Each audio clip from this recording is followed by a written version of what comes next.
guys, எல்லாரும் பார்த்தீங்கன்னா V3 வச்சிருப்பீங்க. நம்ம ஸ்டாக் டேங்க் மட்டும் ஓட்டுவோம். ஸ்டாக் ஓட்டிங்கன்னா ரொம்ப கை வலிக்கும், முதுகு பெயின் ஆகும். நிறைய பேர் ஹேண்ட் பேர் ஏற்றலாமான்னு ஒரு ஐடியாவில் இருப்பீங்க. பட் ஏற்றிங்கன்னா கார்னிங் வளைக்க முடியாது. நமக்கு கம்ஃபர்டபுள் மட்டும் தான் இருக்கும். வண்டி ஓட்ட கண்ட்ரோல் இருக்காது. நீங்கள் ஸ்பீடெலாம் போக அப்படிலாம் கிடையாது. நம்ம ப்ராப்பரான ஹேண்ட் பேர் மாற்றினா கண்டிப்பாக எல்லாம் ப்ராப்பராக தான் இருக்கும். இப்போ நான் போட்டிருக்க எல்லாமே Yamaha ப்ராடக்ட் தான் போட்டிருக்கேன் எல்லாமே. நான் இதோட லுக்கு மட்டும் காட்டுறது பாருங்க. கட்டலாம் இதான் பார்த்தீங்கன்னா நார்மல் இருக்குது. நீங்கள் நார்மல் ஸ்டாக் பார்த்தீங்கன்னா இப்படி கீழே இப்படி குடிச்சு தான் ஓட்டணும். இது இவ்வளோ புளியாக வேண்டாம், இவ்வளோ ஸ்டாக் இருக்குது. நீங்கள் டேரெக்டாக இப்படியும் ஓட்டிக்கலாம். பார்த்தீங்கன்னா அதே பவர் தான், அதே பிரேக் தான் இருக்கும். பிரேக்கில் பிரச்சனை எதுவுமே இருக்காது. பிரேக் ஒரு கூட இதாக ஃப்ரீயாக தான் இருக்குது. இதோட பெனிஃபிட் பார்த்தீங்கன்னா இது என்ன போட்டு சொல்லியிருந்தேன். இது FPC 250 ஹேண்ட்பேர் இது. அப்புறம் அந்த மவுண்ட் பார்த்தீங்கன்னா MTயோட மவுண்ட் இது. MTயோட டாப் லைட்டு, அப்புறம் டியூக்கோட மவுண்ட்டு. டாப் லைட்டு பார்த்தீங்கன்னா ஃபுல்லாக வாங்காதீங்க. அதில் மேலே ஒரு டாப் மட்டும் போதும், ஃபுல்லு செட் வேண்டாம். இதை போட்டிங்கன்னா கரெக்டாக ஃபிட்டாக கம்ஃபர்டபுளாக உட்காந்துரும். அப்புறம் ஸ்க்ரூ பார்த்தீங்கன்னா 12 ஸ்க்ரூ போடணும். கரெக்டாக இதில் போட்டு டைட் பண்ணிக்கணும். போட்டு செட் பண்ணிங்கன்னா ஹேண்ட் பேர் மாதிரி கீழே இறக்கத்தில் வரும். இப்போ இடிக்கு தான் உங்களுக்கு காட்டுற பாருங்க. பாருங்க இடிக்கல, எங்கேயுமே இங்கேயும் டச் ஆகலை கீழே. அப்புறம் இங்கே பார்த்தா லைட்டாக மட்டும் வயசில் இதாகும். நீங்கள் இது இப்படி ஹைட் பண்ணிக்கணும். பட் அவ்வளோ பெருசாலாம் இருக்காது. ஸ்டாக் நார்மலாக தான் இருக்கும்.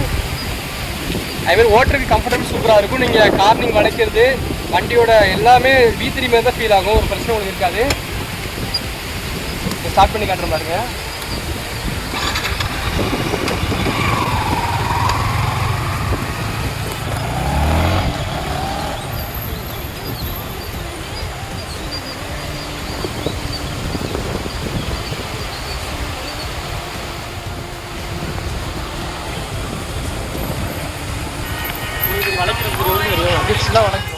இது வந்து டியூக்கோட மவுண்ட்டு, ஓகேவா? MT top light, Duke mount, 250 ஹேண்ட்பேர்.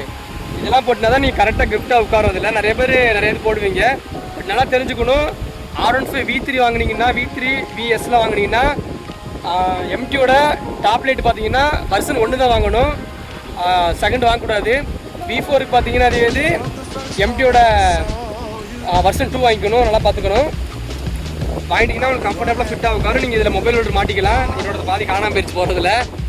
நீங்கள் மொபைல் ஓட்டு இதில் ஃபிட்டாக மாட்டிக்கலாம். ஹேண்ட் பேர் கம்ஃபர்டபுளாக இருக்கும். கீபோர்ட் எல்லாமும் கம்ஃபர்டபுளாக இருக்கும். ஆனால் ஒன்றே மட்டும் என்னென்னு பார்த்தீங்கன்னா, நீங்கள் சைட் லாக் பண்ண முடியாது இதில். இப்போ சொல்லிட்டேன். ஆனால் சைட் லாக் இதில் போட முடியாது. ஏன்னா சைட் லாக் எடுத்துருவோம், அது ரிமூவ் ஆகிடும்.